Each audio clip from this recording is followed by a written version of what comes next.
should I put it this way? Why is everyone trying to shoot the messenger and, in effect, making the messenger crazy, becoming a bit of a tyrant? Maybe that's not the right way to say it, but the point is, Alex Berenson says that Twitter problems started with India in, I want to say, 2015 or around there, a while back, over, trying to keep the peace between two, I don't know if warring factions is the right way to describe it, but, and that's understandable to some degree, but I think everyone is losing sight of how freedom of speech works. If you are so barbaric, so backwards, so uneducated, so uncouth, so unsophisticated, so out of touch with using your words, and, I could say everyone is capable of resorting to violence when pushed, but the whole point of having a forum in which we can talk about these things is to come with words, not weapons. So if you've got people that aren't, intelligent enough to, or practiced enough to, or learned enough to remember that rule, then stay away from Twitter. And if people are lying and misusing it, unfortunately, that's how freedom of speech works, and it's up to people to police it themselves. And, keep an eye on what's going on. And it's flawed, but that's the only way it works. You can't legislate behavior. You have to shame people out of lying and make sure you do the best you can to keep people properly informed. But to end up resorting to despotism or totalitarianism or authoritarianism, whichever is the right term, that all of them is gradually what's happening to people because we're allowing ourselves to fall into the trap. I will defend to the death your right to say it. Although I may disagree with what you say, you have a right to call me an ass. I'll leave out the last 4 letters of what I was really going to say. And you have to be able to walk away from that. I know I live in a society where people are looking for an excuse to lose their temper on you. So you just have to watch out. But you cannot legislate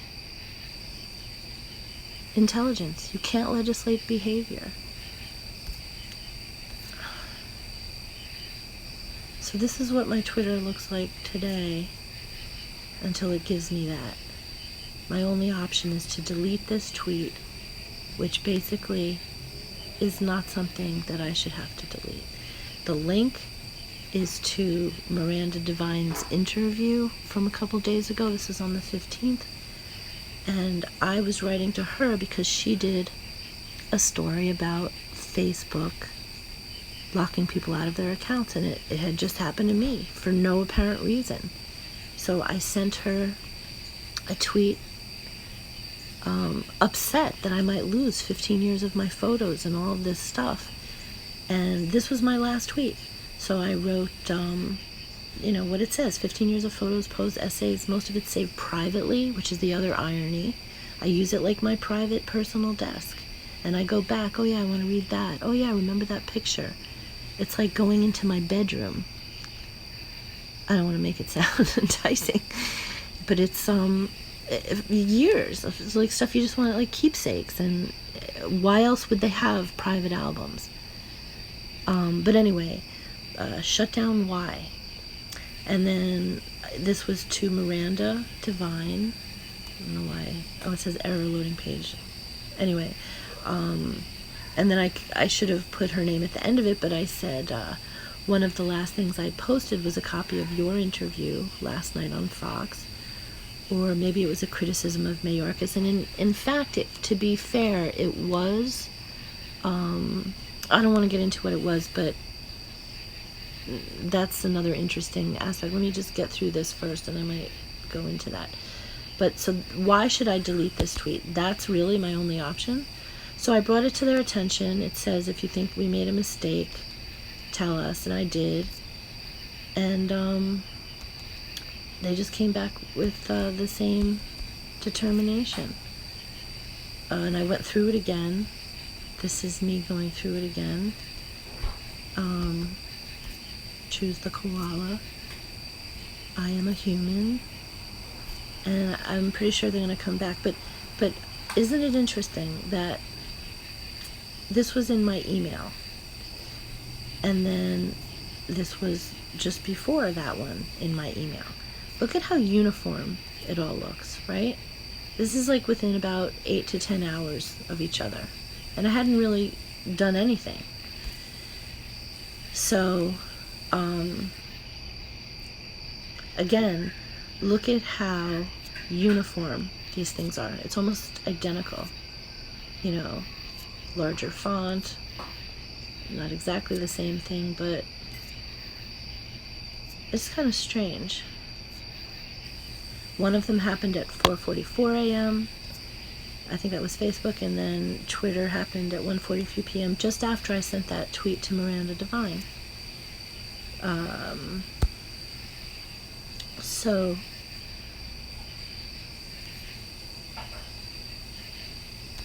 here's this part I wanted to show. So if you feel you've been locked out in error, appeal by contacting our support team. And I did, but they sent me an email saying, nope, sorry, gotta delete the tweet. And it appears that I can go back to tweeting if I simply delete the tweet. But why should I delete this tweet? There is nothing off color or anything about this tweet. I mean, my theory is it just has this name in it, which is very creepy. But honestly, I don't know. And I mean, imagine if everyone had to call Twitter when they have a problem. I get that they can't talk to everybody, but this is when I first saw it. Your account has been locked. And I got, punishment in one form or another for the past, since January it started. And, it was over a Hunter Biden comment. Some of those images came out, but I used it because all of the sexual stuff had been edited out. So it was very safe, but it was comical. And I edited together a little montage that I was working on. And again, I had edited it and wanted to save it, so I put it in a private album, and I wanted to work on it later. And never got to. And they gave me 6 days the first time, and then I didn't even really know what it was at first, and then they gave me 28 days, basically on the same exact thing. So that was confusing. But then, and before that, it was a 30-second clip about a Senate hearing on animal cruelty with vaccine testing, and a few interesting things were said, but there's no medical misinformation or anything. It was just, some girl talking to some committee in Congress. I mean, imagine getting flagged because you're discussing your own government's business, right? And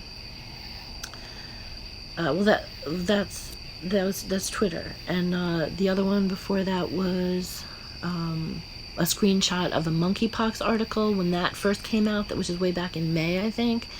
And it was just a headline. That it wasn't even the whole article. It was just a headline. Note to self, remember to read this later, because I wanted to know what they were talking about, right? How do you get in trouble for that? What is happening to our society if you get in trouble for saving a note to yourself in a private album? I mean, surely it can't be that much more complicated to recognize that I wasn't sharing anything even. And besides the fact, if I was sharing it, there's... Anyway, getting lost in the weeds. And then before that, there was a picture of Nicholas Cruz that I put together. Bill Maher had an interesting collage of all of the school shooters.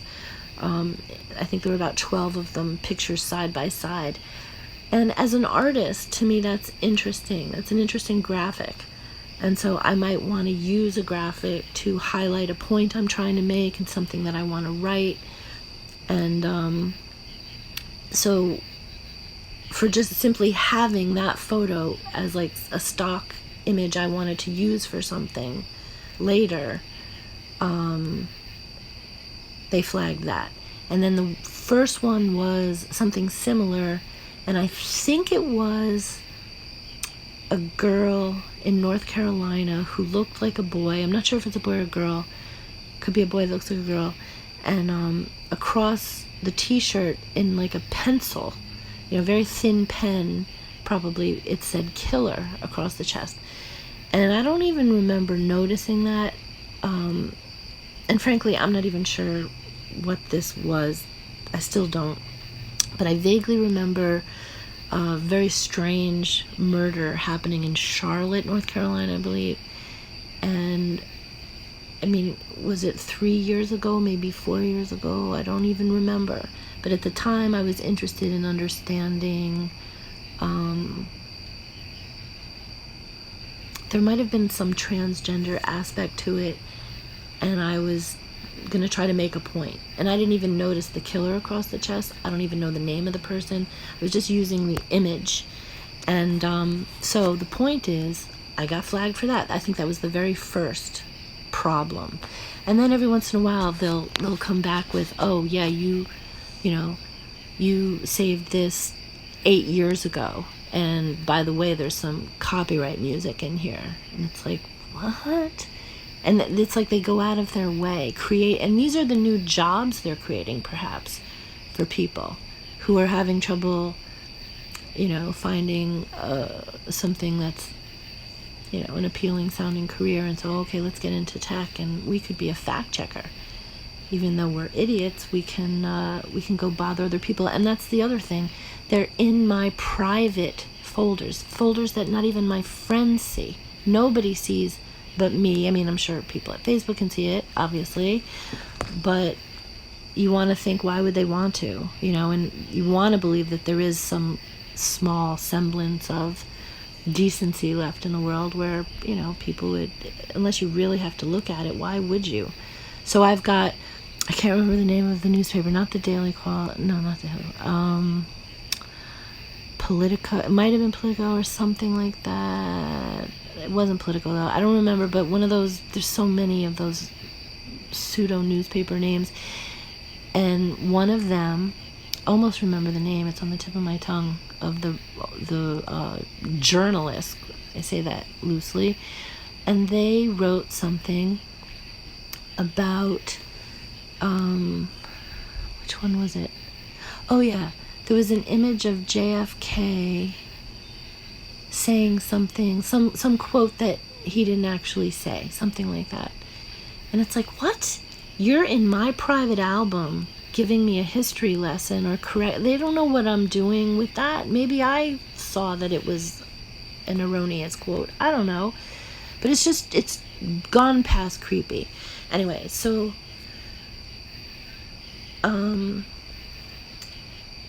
so the good news about Facebook is, oh yeah, this was me going to Twitter trying to figure out why my Facebook wasn't working. It was like this. It's like it wouldn't work. And I went to Twitter looking to see if Facebook was down, and I talked to this girl who I don't know, because I made a joke that it's just you and me apparently, and that's when it became clear I was shut down. This was the very last tweet, Queen meeting the Queen, which was a very funny picture. And I thought this was interesting. Again, I might have used the word idiot somewhere in here. And they're policing your choice of words. It's just so wrong. Oh, this, I don't want to get into this just yet, but I thought this might be what Facebook blocked me on, because I said this is like the first time in like years, like, and I'm not being facetious even, that you see a white person, stealing a car or doing some really violent thing, when day after day, it's persons of color. And am I really not allowed to say that, even though everybody can see that with their own eyes and have a conversation about it? And how else are you going to fix a problem if you can't be honest about it? I'm not criticizing anyone. Anyway, that was all I said. And I thought maybe that was why they, said this. Okay, we're sorry. We're sorry. We're sorry. I want to think that that's what it was. And then the only other thing was, I had said something like, I thought this guy sounded like a double agent, something like that, like an operative. That's, honestly, I still think that that's what it was. But it wasn't on Facebook, now that I think of it. It was on Twitter. And I guess if I go back on, I'll get to see if it's still there. But the Department of Homeland Security, that's what it felt like, coming after me. But then there was an old friend from Croton who I said something sort of sarcastic to, and I was a little freaked out that he was in touch with those influencer people, Midas Touch or something like that. And I don't remember where I heard about them, but they were scary, kind of taking credit for getting Biden elected, which I guess is no small feat, and yet who would be proud of that, if you know what I mean? Trump and Biden, twiddle-dee-dee or twiddle-dee-dum, it's all a big joke. And it's because we're not allowed to talk honestly and openly with each other anymore. And that is not a good thing. But I accept your apology, Facebook, with my whole heart. And I am grateful to so much of what these platforms have provided, and I hope they can still be, live up to their promise of helping to create a better world and a forum where we can all discuss these things. Alright, I sound like a babbling idiot, and I don't know if I'm actually going to post this. I think I might temporarily, until I realize how much of an idiot I sound. Like, was there anything else? Oh, Alex Berenson, yeah. And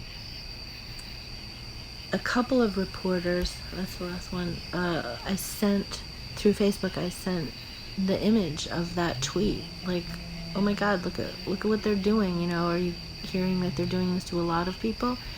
And of course, these people are too busy to write back, but you never know. They might think, oh my God, look, I got 20 emails like this. They shut down 20 people for no reason yesterday. So I think that's what's exciting about these social media platforms. I could, before she died, I could tweet the Queen, and there's a slim to none chance she'll see it. But I can't call her. I know there's no chance she's going to take my phone call. And besides, all the people that, Alex Berenson's secretary might see it and mention it a month from now. And that's the beauty. It's not all linear. It's all just full of possibility.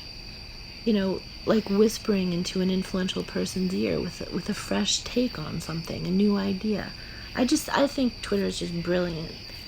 And, you find out if the electric is down or this, that, and the other thing. But yeah, like, why on earth, who am I doing a favor? Am I doing Twitter a favor, by deleting this?